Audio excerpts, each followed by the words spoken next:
Charlie Croker is the biggest hero of real estate in Atlanta. The problem is, he's going bankrupt. Jesus balls almighty. Mr. Croker, party's over. You won't take your shot? You better make it your best one. Nothing can kill me. I'm not sure who the hell you think you're talking to. I'm talking to a shithead.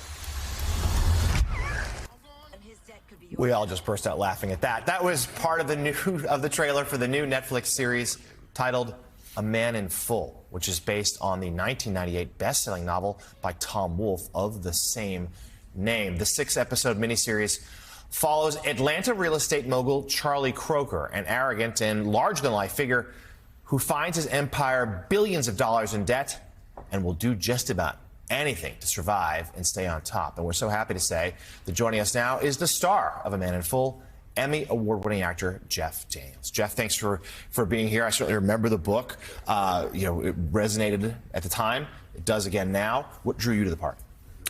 Tom Wolfe wrote the book in the late 90s, and he was ahead of his time because it's still relevant today. It dealt with, and the show deals with, a lot of different things all at once. And I think that's what Tom Wolfe was, one of the things that made his writing so great.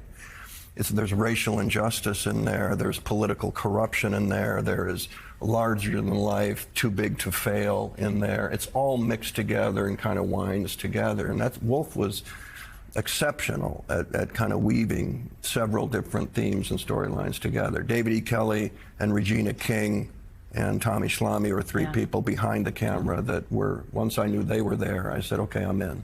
At the time, I watched the first 2 episodes, and then I had to go to sleep because we get up really early here. But it was really great. But I was movie, basically. Right. At the time, I don't remember. At the time, was A Man in Full imagined to be a Southern Donald Trump, or, you picked this role now, understanding the obvious comparisons. I didn't think that far ahead. When I said yes to it, I said yes for different reasons. The 3 people involved and the fact that I had no clue as to how to pull this off. So the challenge as an actor, that's what I took. The book was written in the 90s based on 2 or 3 guys in Atlanta. Trump had nothing to do with it, which will disappoint Trump, but he had nothing to do with this. But that was what Tom did, and I kind of know the names of a couple of them, and so that was, okay, those are real guys.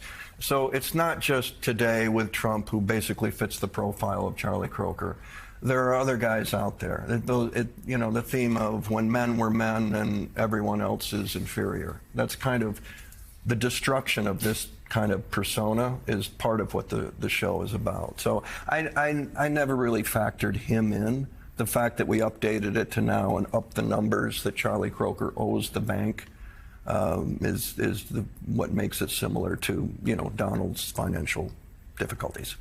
Jeff, even though Tom Wolfe may not have certainly seen Donald Trump coming the way he is now, and you didn't pick to go and do this role because of that, you couldn't help but say that this whole question of narcissism and self-indulgence and all is part of the theme of this and Croker's story.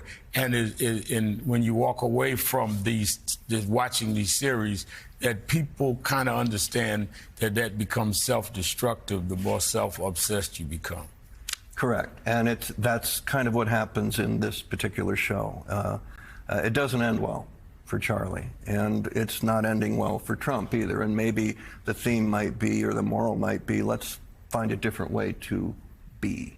And I think that's part of what the show says, is that we're better than this. We're better than Charlie Croker, thinking that we're better than everyone simply because we used a lot of other people's money to become famous and important. It's the whole political situation we're in right now. The normalization of greed and power and vulgarity and dishonesty and fraud and gaslighting. We've normalized that. Certainly deeply timely. So as you sat down, we were talking about the connection that this has to today's politics, also because class is such a big part of this story. And connected to our last conversation, class is going to be a big part of this election. And Michigan State, you're from, you live in, you know so well, might even be the tipping point state this time around. Both candidates spending a lot of time there. How do you see all of these issues, connection, including class, shaping how voters go to the polls in what's going to be a very tight race? Well, class, yes, but what stretches over class, I think, is decency and honesty and values and principles. I mean, we live in the Midwest. We don't necessarily take New York and LA as seriously as New York and LA takes itself. You know, I hate to tell you, but we're flyover country, and we got a chip on our shoulder about that. And we're not as stupid as people like Trump in particular think we are. He talks down to us. He talks past us. He lies to us. And we get it. And it's really not the people on the right. They're gonna stay there. You know, okay, terrific. Class or no class, they're gonna stay there. The left's gonna stay on the left. It's that 20%, 15% in the middle, the Reagan Democrats, the moderate Republicans who are going, I'm over Trump, maybe Nikki Haley. I'm over, okay, dissent, okay, get me somebody. But basically, I think even the middle of the country, even Michigan, is watching the Republican Party destroy itself. Yeah, particularly in Michigan. But there are two wars going on, I see. I see the war within the Republican Party, which we're all standing back going, knock yourselves out. And then there's the war for democracy, which is going on right now, and it's on the internet, it's on social media, it's on people not listening anymore. But that war is going to culminate in November, and I think that's when the voters. And I'm cautiously optimistic that the people in the middle, the people in states like Michigan, are going to go, you know what, we're better than this. I'm going to vote for Biden, even though he's old, which also translates into wise and wisdom, which we may need right now, because the election that I really want to vote on is the one in 2028, when people are now running with a future, all those folks. Speaking of decency, big figures in American politics, you did Atticus Finch on Broadway, and now Charlie Croker. You're like stepping back.